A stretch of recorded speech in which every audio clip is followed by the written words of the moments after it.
2-year-old playing in the sand. So I have been coming to Santa Barbara for quite some time.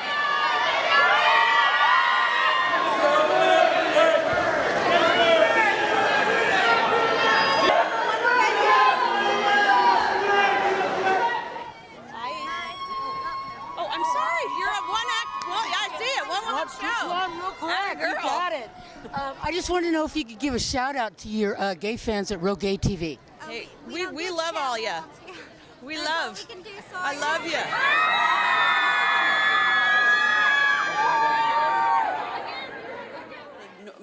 My dad had moved to Los Angeles about 5 years before I had moved out, and I was just on a summer vacation to go visit him, and I had graduated. It had been 2 years. I'd been graduated from high school, and I chose not to go to college, and I was pounding the pavement, doing my waitressing, and I had an agent. I did have a manager.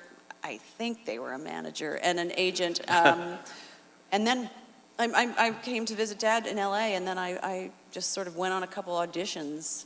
I asked my friend for $100 so I could get headshots.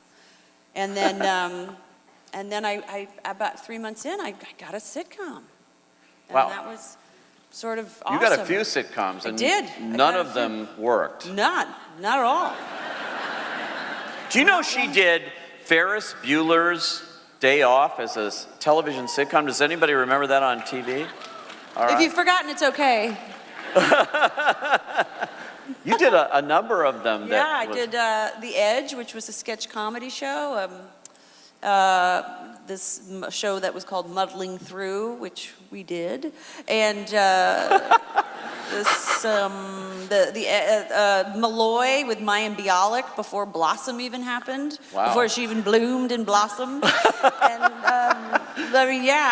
but I was also like, okay, great. This year's over. 6 episodes, 13 episodes, 1 season. What's up next? You know, the whole concept of being picked up for another season was kind of foreign to me. Wow. So where in this thing did this little show called Friends come into your life?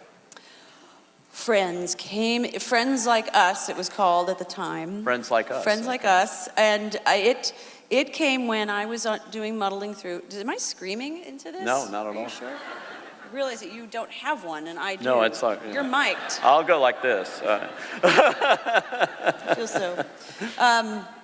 I was doing Muddling Through, and we only did 6 episodes, and the network didn't think it was going to get picked up, so I started going on auditions for second position, as they call it. So I went, I read the script, and I have never had a reaction like that to a show. It was my contemporaries, it was New York City, it was funny, it was interesting. I'd never read anything like it. This guy named David Schwimmer was already cast, and Courtney Cox was already cast, and so then, and I had seen David Schwimmer at a play at Northwestern, because my friend Susanna was going there, and I was just visiting her, and I remember thinking, that guy's so great. And then Muddling Through ended up getting picked up, even though they cast me in Friends, and they picked it up in spite of, sort of to spite the show, which Jim Burrows, who is our beloved director, told me in the pilot. He said, yeah, they'll pick this show up just because they know this show is going to be a hit. And I was thinking, no no one would ever do that. And sure enough, they did. So there was a period where I had to stand out of the photographs for the group shots, and I had phone calls from girlfriends saying, I'm auditioning for your part in Friends, and do you have any ideas? And and I was really surprised that they were actually considering replacing me. So, but then, thank God, they didn't find anyone, and they just took the chance that Muddling Through would fail after the 2 episodes they picked it up for. So I just sort of did this back and forth from Sony to Warner Brothers for 2 weeks, and then it went away, poof. And Friends went boom. Wow, congratulations. Thank Amazing you. performance. Thank you so much. My God, Pete, you've been such a champion of ours. Cake was, I think it tops my list of experiences, and I've had some extraordinary experiences. that one takes the cake. And it does, and it came to you, and you know, like you said, you actually had to fight for it with Daniel Barnes, the director. You went in, and Yeah, and it wasn't like a knockdown, drag-out fight. Yeah. But no, it was just it was offered to other actresses that you would expect that a part like that would go to.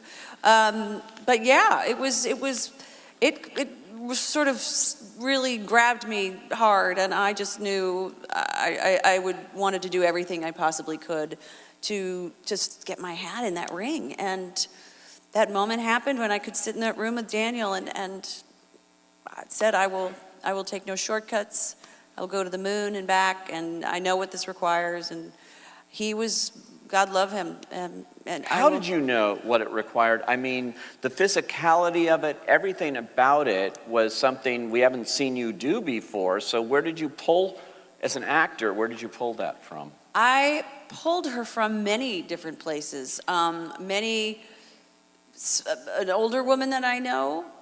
There's also a few of my acquaintances, dear friends that I know who suffer with chronic pain, doctors, really understanding the medication and the combination of medication with other medications mixed with booze. Also then layering in the sort of emotional trauma and loss in all of that. And it was just I really feel like I was in a great acting class that I hadn't had in years.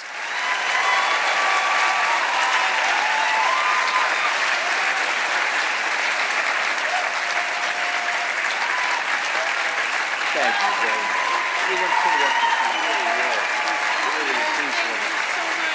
I'm truly grateful because I really love what I do. I have such I really am just feel so humbled, and I can't believe it's, I've been getting paid to do this for almost 25 years. I didn't realize I was old enough to get one of these. So that's all. Thank you for this incredible, incredible, incredible honor. Thank you.